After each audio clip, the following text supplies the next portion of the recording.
wudhu lagi. Ini yang sulit. Salah satu ibadah yaumiyah Nabi itu melanggengkan wudhu, yang mungkin sulit untuk kita ikuti.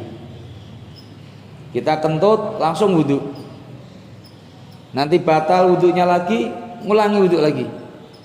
Pokoknya jangan sampai kita tidak punya wudhu. Nah, ini saya pesankan terutama bagi kita-kita yang punya pekerjaan suka pegang mobil atau nyetir mobil, sopir ya kan. Itu usahakan Pak, kalau kita pas nyetir mobil itu kita sedang punya wudhu. Kalau batal istirahat dulu, ambil wudhu dulu. Karena siapa yang punya wudhu itu selalu di dalam perlindungan Allah Subhanahu wa taala. Tapi kalau dia tidak punya wudhu, ya lepas perlindungannya itu. Maka bagi orang-orang yang biasa bawa mobil ya kan, itu usahakan kita punya wudhu. Insya Allah itu akan diberikan oleh Allah keselamatan di dalam perjalanannya.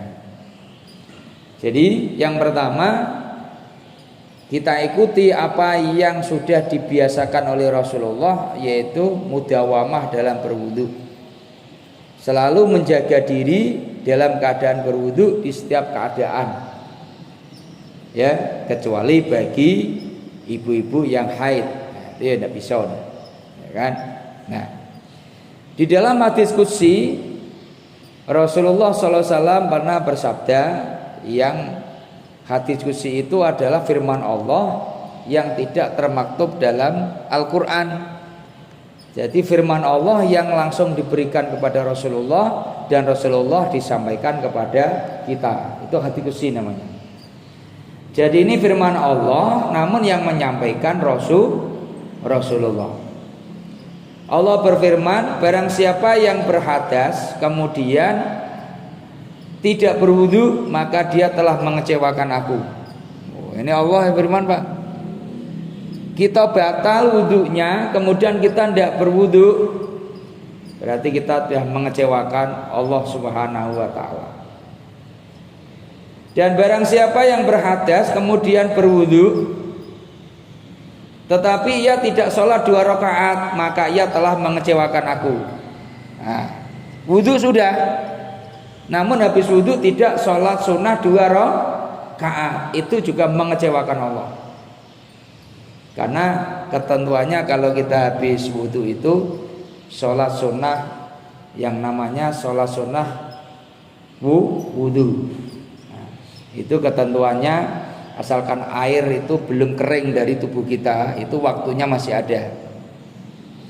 Tapi kalau udah kering, berarti habis waktu untuk sholat sunnah wudhu tersebut. Nah, itu dilaksanakan. Dan barang siapa yang berhadas kemudian berwudhu, kemudian sholat 2 rakaat, tetapi ia tidak berdoa kepadaku, maka dia telah mengecewakan aku. Habis wudhu kemudian sholat 2 rakaat, habis sholat 2 rakaat tidak berdoa, itu juga mengecewakan Allah. Jadi ini kita pahami ya. Nah, tidak berdoa tetap mengecewakan Allah. Dan barang siapa yang berhadas kemudian berwudhu, kemudian sholat 2 rakaat, kemudian berdoa kepadaku, dan aku tidak mengabulkan doanya, maka aku telah mengecewakannya. Nah, terbalik Pak. Kalau kita wudhu sudah, sholat 2 rakaat sudah, kemudian habis sholat kita berdoa, kok Allah tidak mengabulkan doa kita? Kata Allah, aku telah mengecewakan dia.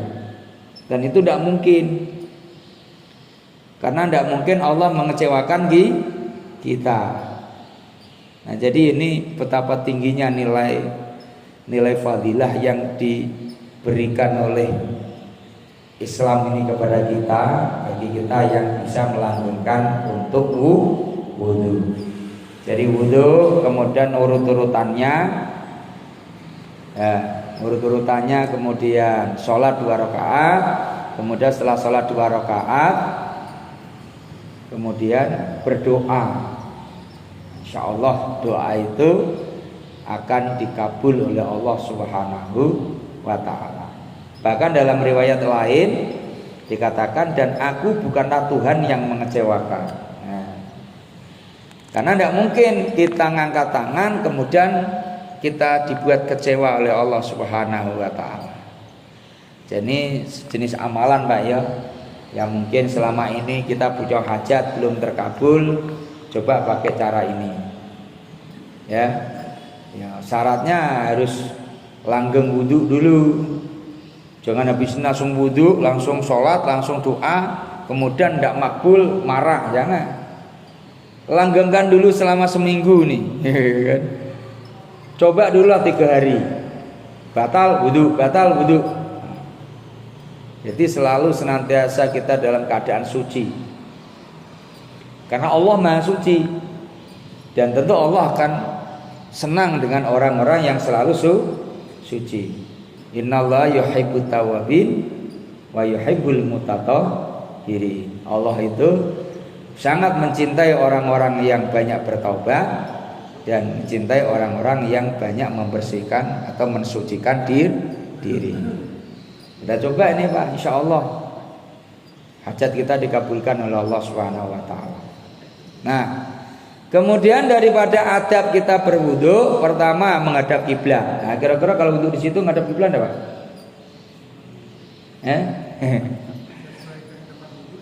Nah, itu malah masalahnya, ya kan? Jadi bisalah kita nih, walaupun tempat wudunya maksa kita ngadap ke selatan, kalau kita ngadap ke kiblat bisa, ya. Upayakan bisa. Ada bisa ya alam lah ya kan. Miring dikit apa-apa lah. Yang penting dapat kesunahannya kan itu. Ngadap kiblat. Kemudian duduk. Wudu itu bagusnya sambil duduk, kecuali jika takut terkena percikan air. Ada banyak sekarang nih masjid-masjid yang dibuat dua apa namanya nih, 2 versi. Versi wudhu sambil jongkok, ada versi wudhu sambil duduk. Kita yang tua-tua nih ya sambil duduk, pinggang yang ngeno nih. Jadi usahakan itu sambil kita duduk, ya kan. Nah, enak, wudhunya pun enak, karena ini jenis ibadah yang tidak boleh kita buru-buru dalam mengerjakannya. Nah, ya kan. Yang ketiga, adab lagi yang diajarkan Nabi, ketika kita berwudu tidak boleh berbicara di pertengahan wudu. Ya. Pas lagi wudu sambil ngota, pula dengan kanti sebelah ya macet, Bu. Enggak boleh. Ya kan? Wudu fokus. Makanya kalau ajaran Imam Ghazali itu setiap sapuan dari anggota wudhu kita itu ada doanya. Namun amal doa itu tidak diajarkan dalam ilmu fikih, hanya diajarkan dalam ilmu tasawuf. Ya kan, contohnya kalau kita basuh wajah itu doanya Allahumma bayyid wajhi. Ya. Allahumma bayyid wajhi fi yaumin, ya kan? Ya Allah, putih bersihkanlah wajahku, terutama di hari di mana pada hari itu banyak wajah-wajah jadi hitam. Jadi setiap kita menyapu anggota wudhu kita itu ada doanya. Silakan nanti Bapak Ibu tengok dalam kitab Bidayatul Hidayah, itu ada. Karena kitab Bidayatul Hidayah itu kitab yang dipadu dan diramu oleh Imam Ghazali, ya kan, yang menyatukan antara fikih dengan tasawuf. Selama ini kita kan cuma fikih, Pak. Tasawufnya kosong kadang-kadang. Jadi kalau pengen mempelajari itu, pelajarilah kitab Bidayatul Hidayah, karena di sana itu dijelaskan kajian fikih, namun yang dipadukan dengan ilmu tasawuf. Itu ada diajarkan doa-doanya. Makanya kita jarang dengar gitu nih kalau orang berwudu itu dibaca, Pak. Karena memang itu hanya diajarkan dalam dunia ilmu tasawuf, bukan ilmu fikih. Diriwayatkan bahwasanya orang yang sedang berwudu itu di atasnya ada kubah dari cahaya yang menembus sampai ke langit. Apabila dia berbicara maka hilang cahaya itu. Jadi kalau kita wudu nih Pak, di atasnya ada semacam kubah dari cahaya itu mengitari kita tembus sampai ke langit. Ya. Kalau kita terbuka indera keenam kita ya bisa nampak. Kalau indera keenam kita tidak terbuka ya tidak bisa nampak. Jadi orang yang wudu itu di atasnya itu ada kubah dari cahaya yang memantul sampai ke langit. Jadi kalau dia lagi wudu itu sambil ngobrol hilang cahaya itu. Kan sayang ya kan kalau sampai hilang. Kemudian yang keempat, sebelumnya membaca ta'awudz dan membaca basmalah. Jangan kencang-kencang dalam hati yang penting kita dengar sendirilah. A'udzubillahi minasyaitonirrajim. Bismillahirrahmanirrahim. Itu sebelum kita wudu. Bahkan kalau sampai kita lupa itu tetap disunahkan dibaca ketika kita ingat. Nah, ingatnya di pertengahan wudu atau di akhir wudu kita masih disunahkan membaca ta'awudz dan baca bismillah. Kemudian adab lagi yang kelima, melafadzkan niat. Karena hal itu membantu hati dalam menghadirkan niat. Bagusnya itu ya, ketika kita wudu itu kita sambil melafadzkan niat itu. Nawaitul wudu'a, tapi kita sendiri yang dengar. Nawaitul wudu'a rafil hadasil asghari, ya kan? Fardhu lillahi ta'ala. Sengaja aku wudu menghilangkan hadas yang kecil karena Allah Ta'ala. Ini selama ini kadang-kadang tidak kita lafadzkan, ya, walaupun tidak wajib, namun melafadzkan niat itu sangat membantu hati bisa fokus terhadap niat yang sedang kita hadirkan. Sama Pak, niat dimanapun. Kita nak sholat tidak perlu pakai usolli. Emang Nabi tidak pernah pakai usolli sebelumnya. Namun coba sekali-kali dicoba pakai usolli dulu, dikencangin, kita dengar suara kita sendiri, kemudian kita pasang niat. Beda gimana rasanya menghadirkan niat dalam hati yang diawali dengan niat yang dilafadzkan dan dengan yang tidak dengan niat yang dilafadzkan. Jadi secara logika sudah banyak penelitian dari para ulama itu melafadzkan niat bisa membantu menguatkan hati untuk fokus menghadirkan niat. Nah, itu. Jadi tidak wajib, walaupun tidak itu juga tidak apa-apa. Gitu. Jadi artinya kalau sudah tidak wajib gini tidak perlu lagi diperdebatkan. Nak pakai monggo, nak tidak juga tidak masalah. Gitu.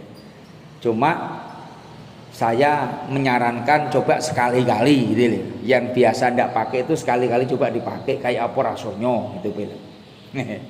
Pak tahu ada menemukan rasa baru gitu kan dalam kita beribadah ini. Kemudian yang keenam bersiwak. Nah, sebelum berwudu bersiwak, ini tidak ada lagi dah. Ya kan, pakai siwak tapi orang tidak ada lagi sekarang. Ya. Nah, jadi Rasulullah tuh ngajarkan kita ya setiap Nabi mau wudu bersiwak dulu. Ya kan? Nah, kalau kita nak pengen niat berwudunya seperti Nabi ya bersiwak dulu. Kemudian membasuh kedua telapak tangan. Sebelum wudu telapak tangan dibasuh dulu, dibersihkan dulu. Harapannya kalau ada kotoran atau sesuatu yang ada di tangan itu bisa hilang, bisa bersih. Karena itu tadi untuk menyapu anggota wudu kita. Kemudian berkumur-kumur dan menghirup air di dalam hidung dengan cara-cara yang sudah diketahui dalam ilmu fikih. Kumur-kumur dulu Pak, hirup air ke dalam hidung. Kalau dalam bajuri itu boleh dilakukan dengan satu basuhan langsung sambil kumur sambil hirup. Namun ada sebagian ulama yang caranya ngambil satu telapak tangan gini, kumur-kumur dulu, setelah itu ngambil lagi untuk dihirup ke dalam hidung. Jadi dengan dua cara, boleh langsung, boleh satu hidupan, ya kumur langsung dengan hidup air ke dalam hidung langsung spontan boleh, atau sendiri-sendiri juga tidak apa-apa. Kemudian yang kesembilan, wudhu dengan cara 3 kali, 3 kali, dan menggosok-gosokkan dan memijat di setiap anggota tubuh yang dibasuh dan diusap. Artinya agak ditekankan dikit gitu loh. Basuh wajah itu agak ditekan dikit, jangan kayak meraba-raba gitu. Tangan juga gitu, kaki juga gitu. Ya, itu disunahkan 3 kali. Walaupun kalau madzhab Maliki itu cukup sekali. Bapak kalau pergi ke Maroko pakai cara wudhu orang Indonesia, nah itu ditegur gitu. Israf, ada israf, haram. Ini mubazir air ini haram hukumnya. Ya dijawab aja, ana Syafi'iyun, ente Malikiyun, gitu kan.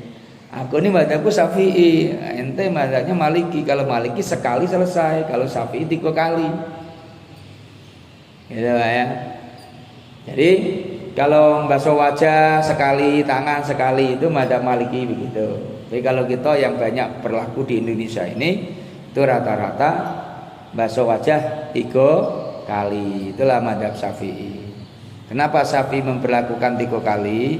Takutnya sekali tidak rato, 2 kali tidak rato, maka 3 kali. Kalau sekali tidak rato, ambil inisiatif 3 kali, karena ngambil ganjilnya. Walaupun 2 kali rato, digenapi ke 3 kalinya, ngambil kesunahan witirnya, ganjilnya. Itu Pak.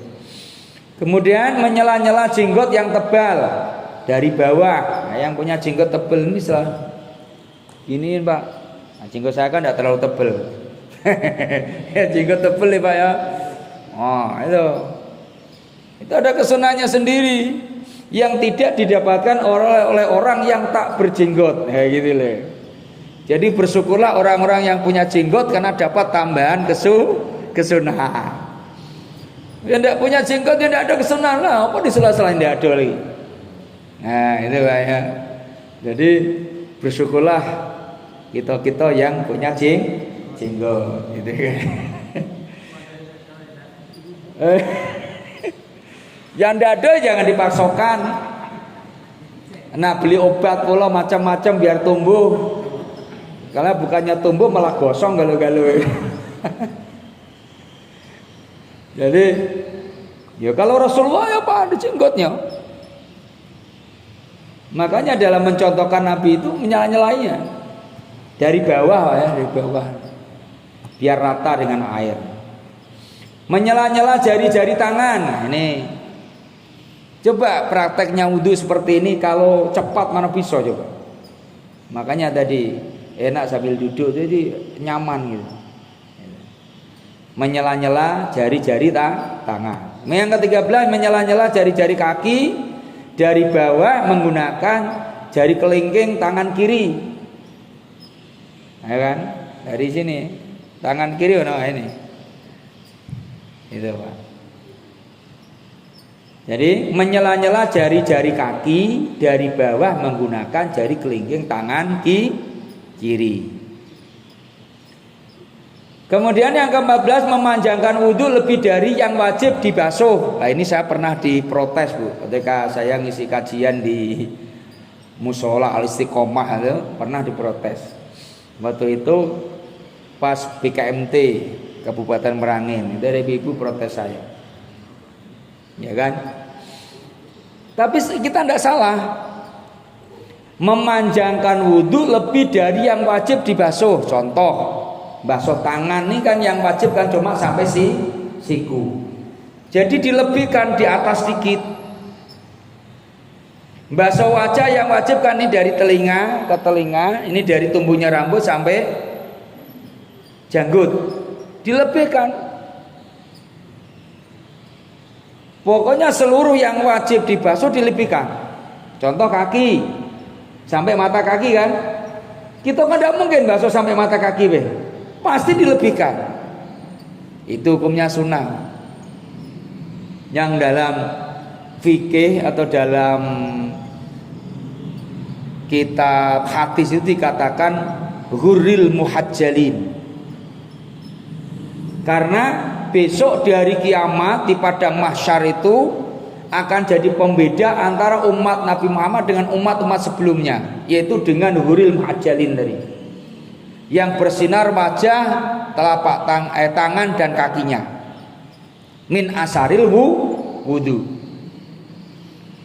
Makanya kita disunahkan untuk memanjangkan wudu lebih dari yang wajib dibasuh.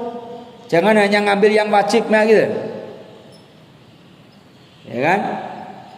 Kayak basuh rambut kepala ini yang sunahnya yang diubun-ubun tapi yang wajib ya, yang sunah semuanya. Kaki sampai mata kaki, ya kadang-kadang sampai lutut. Ya kan? Tangan juga gitu sampai lebih sini. Ya kan? Lebih dari situ. Pokoknya dilebihkan semua. Wajah juga gitu Pak. Kadang-kadang sampai ini leher. Kan? Banyak keuntungan yang kita dapat. Lehernya bersih, ya kan? Ada banyak bolotnya, kan? Gitu. Dan itu seluruh anggota wudhu itu yang terkena air wudhu besok di hari kiamat akan bercahaya.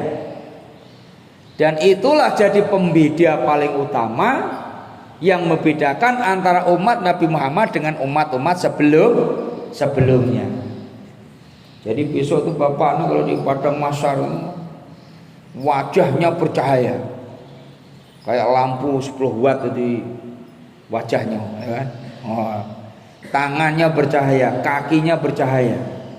Asal bercahaya 3 itu sah, itulah umat Nabi Muhammad Sallallahu Alaihi Wasallam. Itu Pak manfaat dari wudhu itu.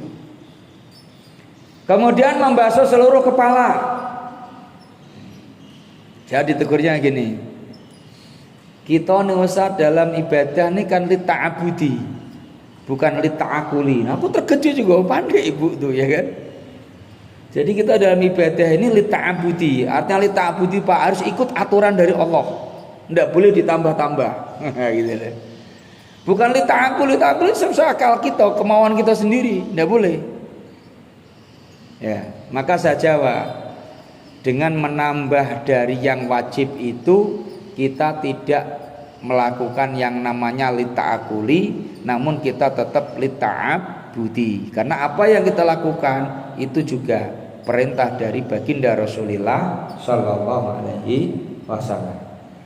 Nabi menyuruh kita Pak untuk melebihkan dari yang wajib ketika kita berwudu, untuk jago-jago biar yang wajib benar-benar semuanya itu terbasuhkan oleh air wudunya. Kalau hanya ngambil yang wajib ya repot ya. Nah, itu diambilkan yang lebih. Kemudian yang ke-16 membaca doa-doa setiap membasuh bagian-bagian tubuh sebagaimana terus di dalam kitab Bidayatul Hidayah tadi saya sampaikan. Namun ini tidak banyak dipakai karena itu kajiannya dalam ilmu tasawuf bukan ilmu fikih. Jadi ada Pak, berkumur ada doanya, nyela-nyela jari ada doanya, basuh wajah ada doanya, basuh tangan kanan tangan kiri ada doanya masing-masing, basuh kaki ada doanya, basuh telinga ada doanya, semuanya ada doanya. Itu kalau ikut kajian tasawuf seperti yang diterangkan Imam Ghazali dalam kitab Ihya seperti itu. Namun itu jarang dipakai oleh orang. Ya satu mungkin payah ngapalnya yo ya kan. Tapi kalau orang-orang tua kita dulu dipakai itu. Orang-orang tua kita dulu pakai itu. Sekarang lah yang tidak mau ribet, tidak mau pakai. Jadi kalau bapak nak pakai boleh. Nanti ditengok dalam kitab Bidayatul Hidayah di bab wudu. Itu ada keterangannya. Nak basuh tangan gimana doanya ya kan. Nah, kalau saya sedikit tahulah artinya kayak basuh wajah itu. Ya Allah, putihkanlah wajahku di hari yang banyak nanti wajah-wajah jadi hitam. Kalau basuh tangan, ya Allah berikan catatan amalan kitab, amalan kebaikanku, amalan ibadahku dengan pakai tangan kanan. Kalau basuh kaki ini sabit kodami ala sirotil mustaqim. Ya Allah, tetapkan kedua telapak kakiku di atas sirotol mustaqim. Itu doanya, Pak. Tapi itu tadi saya sampaikan, itu jarang dipakai oleh kita saat ini, ya kan? Kenapa? Yaitu karena kajiannya sudah masuk bukan ke fikih lagi, namun masuk dalam kategori tasawuf. Oke, kemudian yang ke-17, yang terakhir, yaitu berdoa setelah wudhu, mengangkat kedua tangan, menghadap kiblat, membaca doa. Menghadap kiblat, angkat tangan, ada kesunahan menghadap langit, baca doa setelah wudhu, asyhadu an la ilaha illallah wahdahu la syarikalah, ya kan? Wa asyhadu anna Muhammadan abduhu wa rasuluh, subhanaka Allahumma wa bihamdika asyhadu la ilaha illa anta astaghfiruka wa atubu ilaik. Allahumma ja'alni minat tawabina wa ja'alni minat tahirin wa ja'alni min ibadikas sholihin. Ini yang lengkap, Pak. Kalau yang kita pakai biasanya cuma Allahumma ja'alni minat tawabina wa ja'alni minal mutatahhirin wa ja'alni min ibadikas sholihin. Itu sambil ngangkat nengok ke langit. Angkat tangannya diangkat. Doa setelah wudu. Ini juga jarang, Pak. Sering-sering juga jarang orang pakai. Orang wudu 5 orang langsung baris doa, enggak ada juga. Ya kan? Jarang dipakai memang. Kadang-kadang kita wudhu, habis wudhu tuh kadang-kadang lupa. Maka kitalah yang harus menghidupkan lagi sunnah-sunnah Nabi ini, jangan sampai kemudian hilang di telan masa. Ayo kita amalkan seperti itu. Oke. Kemudian kita masuk ke adab selanjutnya, yaitu adab berpakaian. Nah, ini banyak nih. Wudhu sudah ya, Bu? Oke, ada ditanyakan? Boleh ditanya? Silakan, Pak. Enggak. Waktu wudhu kita pakai celana pendek nih ya, boleh enggak? Pakai celana pendek? Boleh, enggak apa-apa ya kan? Tidak batal wudhunya, Pak. Yang penting jangan nyentuh itunya. Ya. Jangan nyentuh celengannya itu, jangan.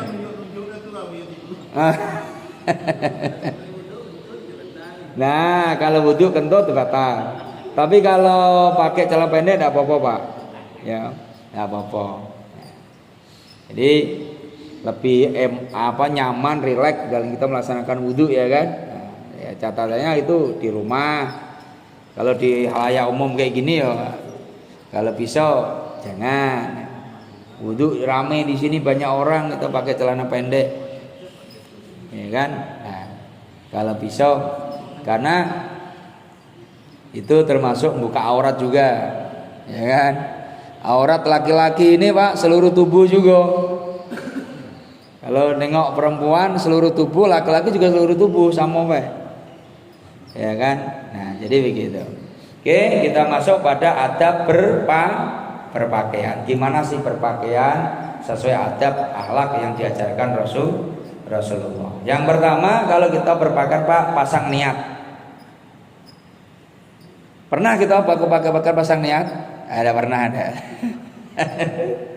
Pakai kain sarung lalus lah, ya kan, pakai baju ya. Ini ada pasang niat. Jadi ada niatnya ya, Pak, ya. Contoh niat nih seperti ini nih. Saya niat, ya kan. Nah, saya niat dipakaikan pakaian takwa, atau saya niat nutup aurat. Nutup aurat wajib dah?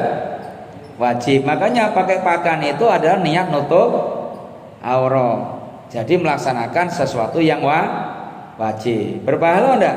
Ya berpahala. Niat nutup aurat, ya kan? Atau saya niat menampakkan nikmat Allah Ta'ala, boleh. Orang berpakaian kan dapat nikmat dari Allah. Karena kita dulu lahir telanjang, kemudian bifadlillah kita bisa beli pakaian, kemudian kita bisa berpakaian. Itu anugerah dari Allah Subhanahu wa Ta'ala. Itulah pakaian kita nih. Maka ketika kita pakai pakaian itu, niatkan kita yaitu menampakkan nikmat dari Allah. Wa amma bi nikmati rabbika fahadits, ditampakkan nikmat itu. Kemudian saya niat meniru orang-orang yang soleh. Nah, boleh juga.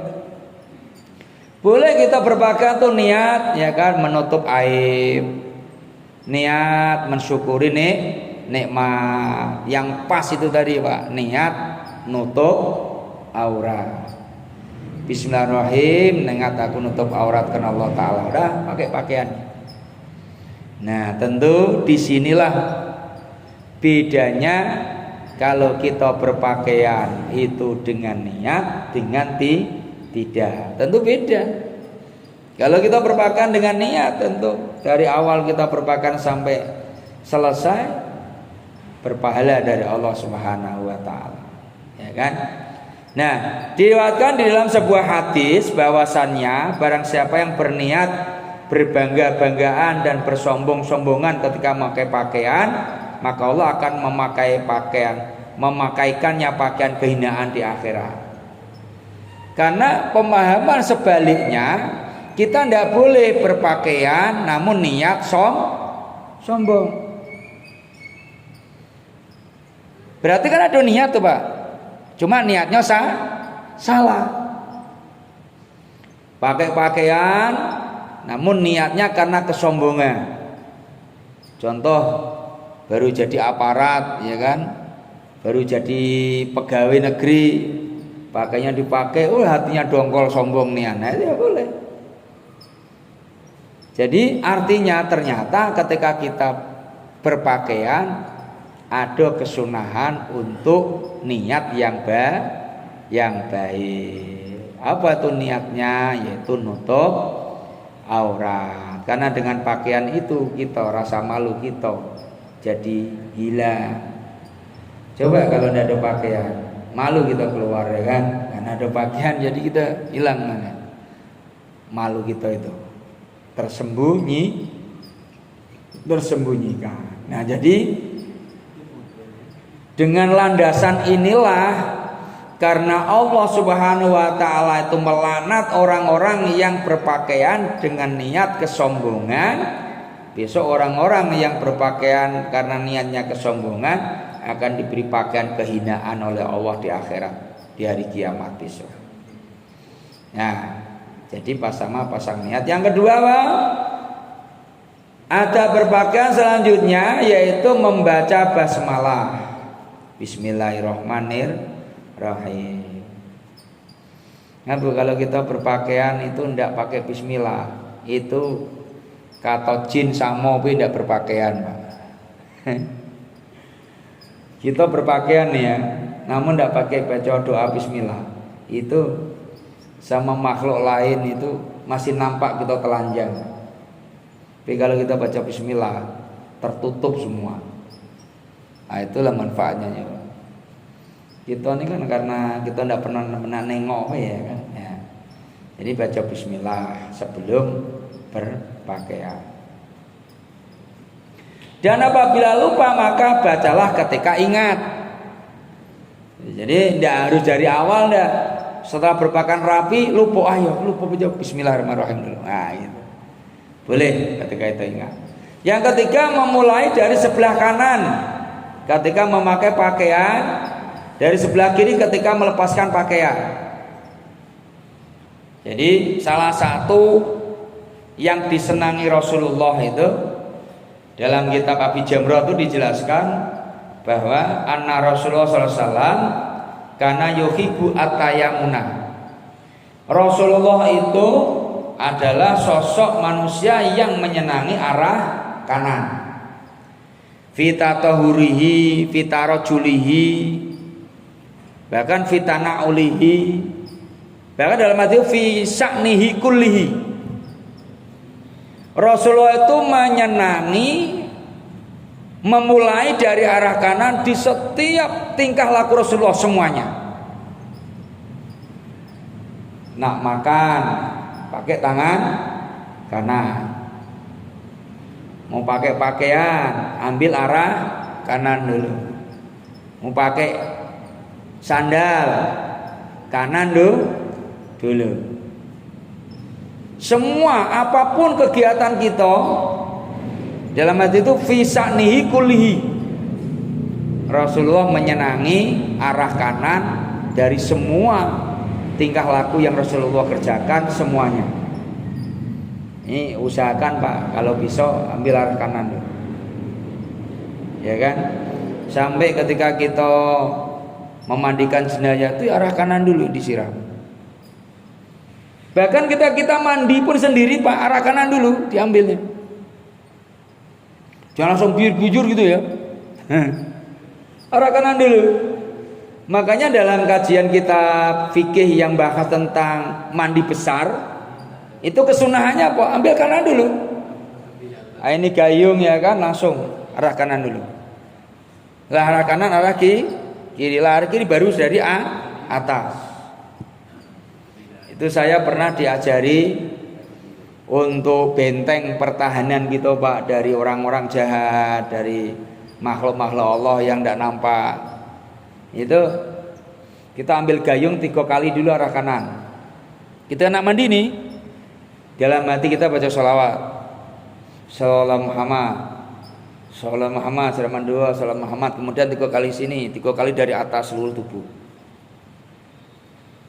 Kalau mau ngamalkan silahkan, kalau enggak apa-apa. Ya kan, itu dapat kesunahannya. Ya Bu ya, kalau mandi kanan dulu.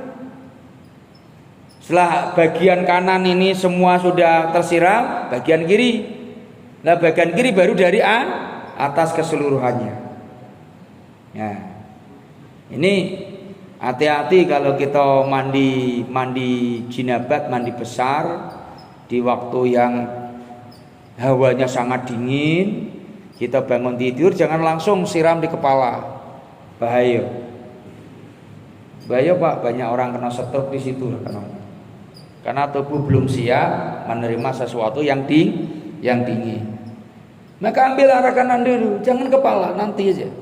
Arah kanan, arah kiri, lah tubuh ini menerima reaksi siap dia baru kepala ke bawah. Insyaallah aman. Nah, itu loh.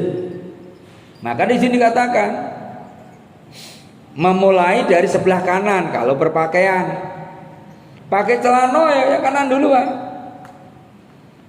Kaki kanan dulu masukkan, baru kaki kiri. Bab kalau serempak enggak bisa. Kaki kiri enggak boleh duluan. Kaki kanan dulu baru kaki kiri. Nah.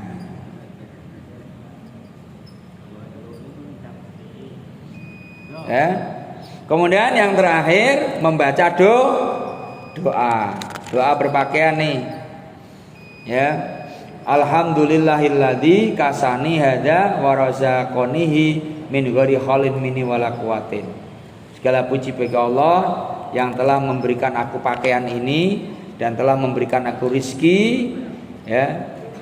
Rizki ini tanpa usaha dan tanpa kekuatan dariku. Jadi kalau kita berpakaian ada doanya juga ya.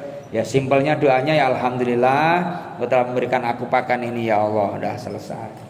Oke, mudah-mudahan kajian ini dapat kita ambil hikmahnya dan bisa kita amalkan dalam kehidupan kita sehari-hari ya. Nah, waktunya habis. Al-Fatihah. Alhamdulillah.